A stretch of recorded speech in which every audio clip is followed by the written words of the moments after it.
जय हिंद दोस्तों, welcome to the dream school. आज का सेशन स्टार्ट करते हैं कुछ पंक्तियों के साथ। तो पढ़ते हैं कुछ पंक्तियां। मंजिल उन्हीं को मिलती है जिनके सपनों में जान होती है। पंखों से तो कुछ नहीं होता, हौसलों से उड़ान होती है। बहुत बढ़िया पंक्तियां हैं।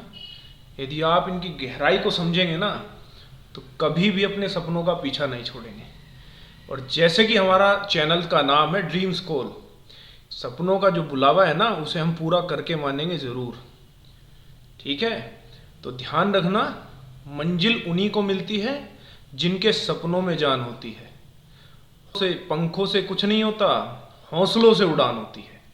समझ आई बात? ठीक है, तो अपने हौसले एकदम बुलंद रखो आप लोग, ठीक, और मेहनत करते रहो। आज का हम सेशन स्टार्ट करने जा रहे हैं और आज हम लोग करेंगे परसेंटेज, यानी कि प्रतिशत। ये परसेंटेज यानी प्रतिशत की पहली क्लास होगी। बहुत बेसिक से हम लोग पढ़ने वाले हैं, एकदम जीरो लेवल से। तो यहाँ पर हम लोग स्टार्टिंग में ना बहुत ज़्यादा आसान क्वेश्चन डिस्कस करेंगे। इसका मतलब ये नहीं है कि हम लोग बिल्कुल उसी लेवल पे रहने वाले हैं। ठीक है, 1 2 3 ऐसे स्टेप बाय स्टेप हम लोग अब करेंगे। तो सबसे बढ़िया तरीका उन लोगों के लिए ये होगा जो बच्चे अभी पढ़ चुके हैं इस चैप्टर को, कि वो वीडियो को पॉज करें, उसके बाद क्वेश्चन सोल्व करें खुद से। अगर उनसे होता है तो ठीक है, बहुत बढ़िया, उनकी प्रैक्टिस हो जाएगी। नहीं होता तो वो सॉल्यूशन देख सकते हैं बहुत अच्छे से। ठीक है, तो आज हम लोग करने वाले हैं फर्स्ट पार्ट ऑफ परसेंटेज। ठीक है, यहाँ पे देखिए, जैसे इसने परसेंटेज को घुमा दिया ना, हम क्वेश्चंस को घुमा देंगे। अब सबसे पहले देखो, परसेंटेज को मैं ब्रेक करके पढ़ता हूँ। जैसे ये है 1/2, 1/2। मैं 1/2 को 50% बोल रहा हूँ। क्या बोल रहा हूँ? 1/2 को 50% बोल रहा हूँ। इसका मतलब ये है कि यदि कहीं पे 50% लिखा है ना, उसका मतलब 1/2 हो जाएगा। कैसे हो जाएगा? वैसे बहुत बेसिक सी बात है, मैं एक बार फिर बता देता हूँ आपको। देखो, यदि कहीं 50% लिखा हुआ है, ठीक है, और मुझे प्रतिशत का साइन जो है वो हटाना है, तो मैं क्या करूँगा? 50 करूँगा और बटे में कर दूंगा 100। ठीक है, तो ये कितना आ जाएगा? 1/2। वही बात मैं यहां डायरेक्ट लिख दी, जिसको आपको याद रखना है। ठीक, आने वाले क्वेश्चंस में बहुत आपको वैल्यू करेगा और इससे बहुत क्वेश्चन बहुत जल्दी सॉल्व होंगे। अब जैसे 1/3 है, 1/3 को हम क्या लिख सकते हैं? 33 सही 1/3%।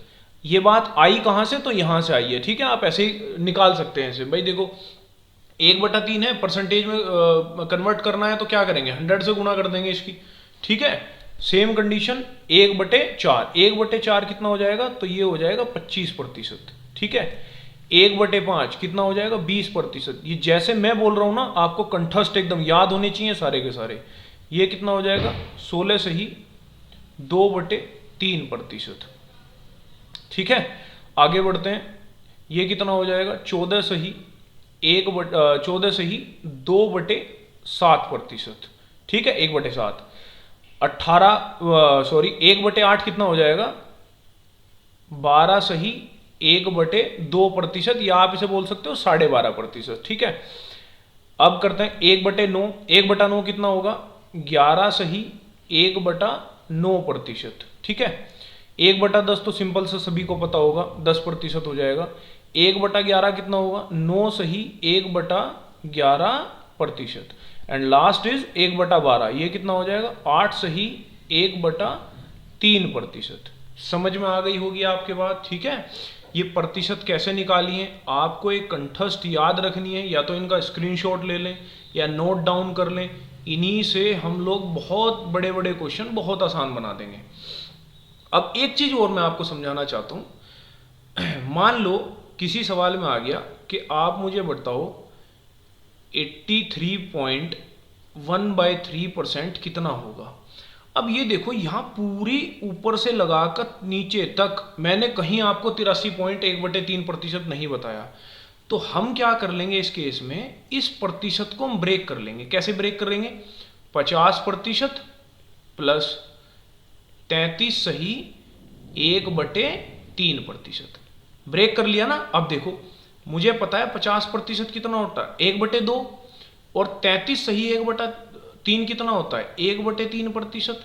तो जब इसी बात को मैं एडअप कर दूंगा तो 5/6 आ जाएगा। इसका मतलब है कि 83 सही 1/3% जो है वो किसके बराबर होगा, 5/6 के। समझ आ गई होगी आपको बात ये बहुत अच्छे से। देखो यहाँ थोड़ा सा टाइम लग रहा है ना, यहाँ मैं आपको समझा रहा हूँ, टाइम लग रहा है। जब आप इस चीज को खुद करोगे ना, ये बहुत जल्दी निकाल पाओगे। और देखो थोड़ी सी बातें, जैसे मान लो मैंने कहा कि 37.5% बताओ आप कितना होता है। 37.5%, ये मैं आपको इसलिए सिखा रहा हूं ताकि ये परसेंटेज आ जाए ना पेपर में, तो आप इनको अच्छे से याद रखो, ब्रेक कर सको आसानी से। 37.5%। अब देखो मुझे 37.5% तो पता नहीं है, लेकिन मुझे ये पता है कि 1/8 जो है वो 12.5% होता है। 1/8 कितना होता है, 12.5%। ये लिखा है हमने यहाँ पे, ये लिखा है 12.5%, 1/8। ठीक है, तो मैं क्या कह रहा हूं, तुम इधर भी 3 की गुणा कर दो, इधर भी 3 की गुणा कर दो, तो ये तुम्हारी 37.5 बन जाएगा। ये 3/8 बराबर 12 या 36, और 1.5 और जोड़ देंगे तो कितना हो गया, 37.5%। यानी कि तुम 12 में, जब 12.5 में 3 की गुणा करोगे ना, तो 37.5 आ जाएगा। इसका मतलब क्या है कि 37.5% कितना हो गया, 3/8। समझ आ गई होगी बात। अब जैसे एक और समझ लेते हैं, छोटी सी बात है। जैसे 40% है, अब मुझे पता नहीं है क्योंकि इस टेबल में तो 40% है नहीं, लेकिन मुझे इतना पता है 1/5 20% होता है, तो 40% कितना हो जाएगा, 2/5। भाई 2 की गुणा कर दी। ठीक है, अब आपको ये पूरी टेबल और ये सारी बात बहुत अच्छे से समझ में आई होगी। पूरा प्रतिशत और लाभ और हानि इसी चीज पे बेस करता है। ठीक है, अगर ये चीज आपको अच्छे से आती है, आप बहुत बड़े बड़े क्वेश्चन बहुत छोटे कर सकते हैं। अब चलते हैं अपने पहले क्वेश्चन की ओर, जो कि बहुत आसान, एकदम इंटू वाला है, आसान रखा हुआ है मैंने, क्योंकि हमारे यहाँ पे सभी बच्चे देखते हैं जो जिन्होंने अभी स्टार्ट की है, बिगिनिंग है उनकी। ठीक है, तो उन्हें भी देखना पड़ता है। देखो क्या कह रहा है, यदि ए का 80%, बी का 50% और ए बराबर ए का x% है, तो x का मान बताओ। यहां देखो इसे सोल्व कैसे करेंगे, कहीं आपको गुणा, का मतलब होता है गुणा, इंग्लिश में इसे कह देते हैं ऑफ। समझ में आई बात। ए का 80% बराबर होगा बी के 50% के। ठीक बात है। अब देखो यहां से मत करना, प्रतिशत हटाया, बटे में 100 लगा दिया। देखो ये भी सारी की सारी गुणा में है, ये भी सारे गुणा में है, इसका मतलब प्रतिशत से प्रतिशत काट दो। ठीक है, 0 से 0 काट दो। ठीक, और आया क्या, a/b बराबर कितना आ गया, 5/8। इस बात को आप सिंपल तरीके से ये कह सकते हो कि a का मान होगा 5 और b का मान होगा 8, या ऐसे बोल दो कि a का मान 5 का मल्टीपल और b का मान 8 का मल्टीपल। यहां देखो ये कह रहा है b बराबर a गुणा x%। इसका मतलब जो b है वो a का x% है, b जो है वो a का x%। देखो b कितना है, आप बोल दोगे 8 है, a कितना है, ये भाग में आ जाएगा 5 है, और बराबर यहां x बटे में 100 आता, तो मैंने 100 की गुणा इधर ही कर दी, 100 की गुणा इधर कर दी, 5 से भाग करो, 5 दूनी 10, ये 20 हो गया। तो x को आप क्या लिख दोगे, x का मान कितना होगा, 160, 8 दूनी 16 ना, तो x का मान होगा 160, और यही होगा आपका आंसर। समझ में आ गई बात। ये कैलकुलेशन मैंने थोड़ी सी इसलिए बताई है क्योंकि बच्चे क्या करते हैं, देखो इस 50% को डायरेक्ट में 1/2 भी लिख सकता था, जैसे अभी सिखाया है मैंने। इस 80% को मैं 4/5 भी लिख सकता हूँ। ठीक है, घूम फिर के बात वहीं पर आनी है, लेकिन कुछ क्या करते हैं कि परसेंटेज को हटाएंगे, बटे में 100 लगाएंगे, इधर 100 लगाएंगे, उसकी जरूरत नहीं है। आप इसको ऐसी चीजों को डायरेक्ट कर सकते हो। समझ आ गई बात। अब चलते हैं अगले क्वेश्चन की ओर। यहां देखो क्वेश्चन नंबर 2। ये क्या कह रहा है, एक विद्यार्थी ने एक संख्या को 5/3 के स्थान पर 3/5 से गुणा किया। करना था 5/3 से, ठीक है, कर दिया 3/5 से। ठीक है, गुणा के प्रतिशत में त्रुटि क्या। देखो ये समझाता हूं आपको बहुत बेहतरीन तरीके से। आपको देखो उसे क्या था, 5/3 से गुणा करनी थी, लेकिन उसने क्या करा, 3/5 से गुणा कर दी। मैं आपसे क्या कह रहा हूं कि ये जो बात फ्रैक्शन में दी हुई है ना, ये जो बात फ्रैक्शन में दी हुई है, आप इसका फ्रैक्शन हटा दो। फ्रैक्शन कैसे हटाओगे, मैं चाह रहा हूं ये जो नीचे वाली संख्या है ना, ये हट जाए, नीचे वाली संख्या जो है वो हट जाए। तो मैं क्या करूंगा, ऊपर जो है 15 की गुणा कर दूंगा, और इसमें भी 15 की गुणा कर दूंगा। देखो बहुत आसान तरीका है, ध्यान देना थोड़ा सा। इससे इसे काटा तो कितना आया 5, यानी कि मुझे संख्या में 25 की गुणा करनी थी। इससे इसे काटा कितना आया 3, और मैंने कर कितने की दी 9 की। कर कितने की दी 9 की। देखो फ्रैक्शन खत्म कर दिया मैंने यहां से। अच्छा कुछ बोलेंगे कि 15 कैसे लिया, तो जो डिनोमिनेटर में वैल्यू होती है ना, ये हर में लिखी हुई जो संख्या है इसका एलसीएम ले लेते हैं ये, ठीक है, या ऐसी कोई संख्या जो इन दोनों से कट जाए। अब समझो मुझे कोई संख्या 25 से गुणा करनी थी, मैं गलती से 9 से गुणा कर दी। सवाल कह रहा है कितनी त्रुटि हो गई, तो मैं ये कह रहा हूं त्रुटि हो गई जी 16 की। 16 की तो कमी आ गई, आप बोल दोगे 16 की त्रुटि हो गई। और पहले कितनी थी, मतलब जो एक्चुअल मान था वो कितना था 25। प्रतिशत में निकालना है तो गुणा कर दिया 100 से, ठीक है। 25 चौके 100 और 16 चौक 64, यानी आप बोल दोगे कि टोटल जो है ना 64% की त्रुटि हो गई जी। कितने की त्रुटि हो गई 64% की। फ्रैक्शन का मान सिंपल वैल्यू में निकाल लो, फिर देखो कि आना चाहिए था 25, आ गया 9, कितनी गलती हो गई, आप बोल दोगे 16 की गलती हो गई। कितना आना चाहिए था 25, 16 बटे 25 गुणा 100, ठीक है, या जिससे कंपेयर कर रहे हैं बटे में उसे रख लेते हैं, सिंपल सी बात है। अब देखते हैं नेक्स्ट क्वेश्चन। ये देखो, एक स्कूल में 40% छात्र फुटबॉल खेलते हैं और 50% क्रिकेट खेलते हैं, ठीक है। यदि 18% छात्र न तो फुटबॉल खेलते और न ही क्रिकेट खेलते, दोनों खेलने वाले छात्रों का प्रतिशत ज्ञात करें। देखो एक चीज आपको बताता हूं, प्रतिशत में जब यदि कुछ भी समझ में ना आए ना, तो उस बात को आप क्या मान लोगे 100%, कि चीज जो है 100% दी हुई है, ठीक है। ऐसे ही हम मान लेते हैं यहाँ पे कि विद्यालय में कुल 100% बच्चे हैं, ठीक बात। इसने कहा 18% ऐसे हैं जो कुछ नहीं खेलते जी, 18% का कोई इंटरेस्ट नहीं है खेल में, तो हम ये कह देंगे कि 82% बालक ऐसे होंगे जो कुछ ना कुछ खेलते होंगे। 82% बालक ऐसे होंगे जो कुछ ना कुछ खेलते होंगे। सवाल कह रहा है कि हाँ जी 40% विद्यार्थी तो ऐसे हैं जो फुटबॉल खेल रहे हैं और 50% विद्यार्थी ऐसे हैं जो क्रिकेट खेल रहे हैं। टोटल मिला के 90% विद्यार्थी हो गए। मैंने कहा विद्यार्थी तो कुल 82% हैं, आप कह रहे हो 90 हो गए। इसका मतलब 8 विद्यार्थी ऐसे हैं जो दोनों खेल खेल रहे हैं, उनको इधर भी जोड़ लिया और इधर भी जोड़ लिया। समझ में आ रही है बात मैं क्या कह रहा हूं भाई। हमारे पास विद्यार्थी बचे हैं 82%, सवाल कह रहा है 90% खेल रहे हैं। इसका मतलब 8% विद्यार्थी ऐसे हैं जो क्रिकेट भी खेल रहे हैं, फुटबॉल भी खेल रहे हैं, और डायरेक्ट उत्तर लगा दो 8%। हो गया आपका सवाल, ठीक है। जैसा कि थंबनेल में है 100% सवाल सही होंगे आपके, ठीक। अब देखते हैं अगला क्वेश्चन, चलो इसका सॉल्यूशन करते हैं। वर्ष 2018 में 31% कर्मचारी कर भुगतान करते हैं, ठीक है। कर न देने वाले कर्मचारियों की संख्या हो गई इतनी, कर्मचारियों की कुल संख्या ज्ञात करनी है। अभी मैंने आपको बताया जब नहीं पता चल रहा ना टोटल कर्मचारी कितने हैं, तो मान लो 100% हैं, ठीक।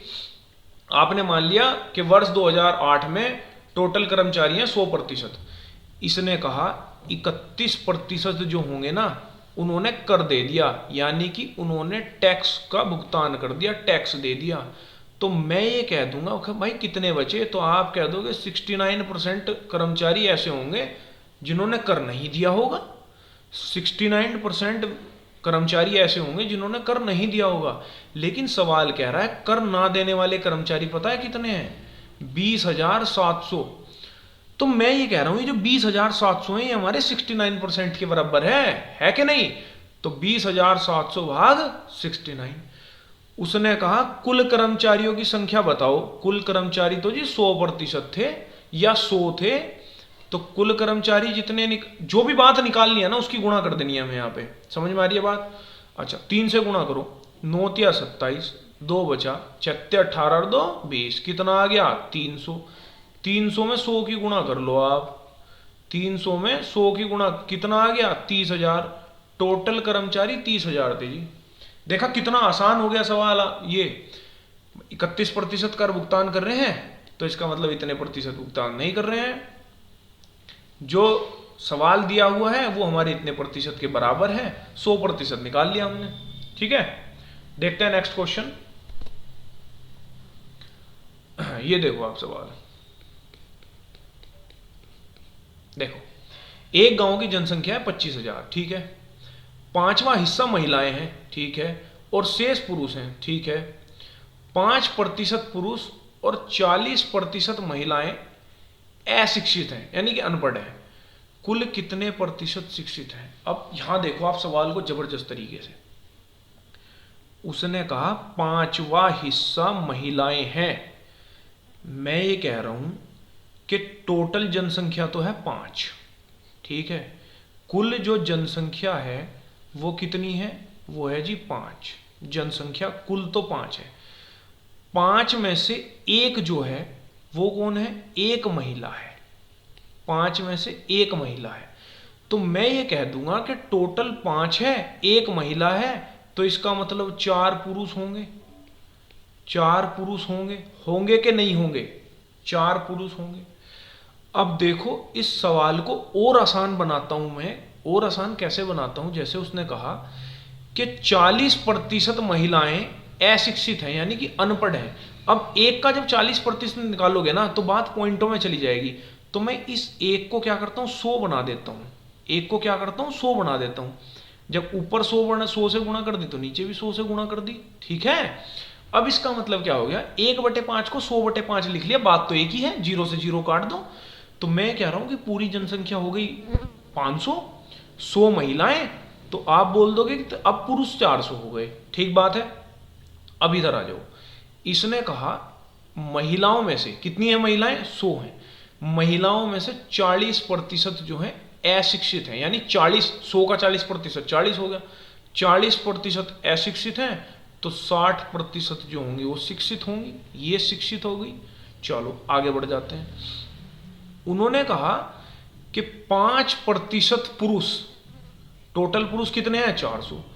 उसने कहा कि 5% पुरुष अशिक्षित हैं। 5% पुरुष, 400 का 5% निकालोगे कितना हो जाएगा? 20 हो जाएगा। 400 का 5%। मैं ये कह रहा हूं कि 20 तो हो गए अशिक्षित, तो 380 शिक्षित होंगे। 380 शिक्षित होंगे। उसने पूछा है कुल कितने प्रतिशत शिक्षित हैं? कुल कितने प्रतिशत? अब पहले यहां देखो कुल शिक्षित कितने हैं? 60 महिलाएं, 380 पुरुष, कितने हो गए? 440।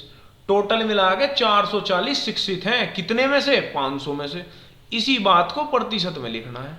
440 शिक्षित हैं 500 में से, और गुणा कर दिया 100। क्यों? क्योंकि प्रतिशत में निकालना है, 0 से 0 कटी। 5 अट्ठे 40 और 5 अट्ठे 40, कितना हो गया? 88%। और आंसर आ गया आपका 88%। इस 25,000 की कोई जरूरत नहीं पड़ी हमें पूरे क्वेश्चन में। दोबारा से देख लेना, सवाल में कहा कि 5वां हिस्सा महिलाएं हैं, इसका मतलब है टोटल जनसंख्या हो गई 5, एक महिला है। यहां मैं 2 जीरो जोड़ ली क्योंकि मुझे इनका प्रतिशत निकालना है, ठीक है। यानी 500 में से 100 महिलाएं हैं तो 400 पुरुष होंगे। महिलाओं का 40% अशिक्षित है, इसका मतलब 60% शिक्षित होंगे। पुरुषों का 5% अशिक्षित है, इसका मतलब 95% शिक्षित होंगे। उसने कहा कुल शिक्षित की प्रतिशत बताइए। मैंने कहा कुल शिक्षित हैं 440 और टोटल है 500, प्रतिशत में निकालना है तो 100 से गुणा कर दी। समझ आ गई बात? बहुत अच्छे से एक्सप्लेन किया है और आप बहुत अच्छे से समझ सकते हैं इस बात को। देखते हैं नेक्स्ट क्वेश्चन। ये है हमारा क्वेश्चन नंबर 6। देखो, एक कॉलेज में 40% छात्रों का एक समूह आवंटित किया गया, ठीक है। शेष में से 75% को समूह बी दिया गया और शेष 12 छात्रों को समूह सी दिया गया, ठीक है। तो समूह के लिए आवेदन करने वाले छात्रों की संख्या क्या है?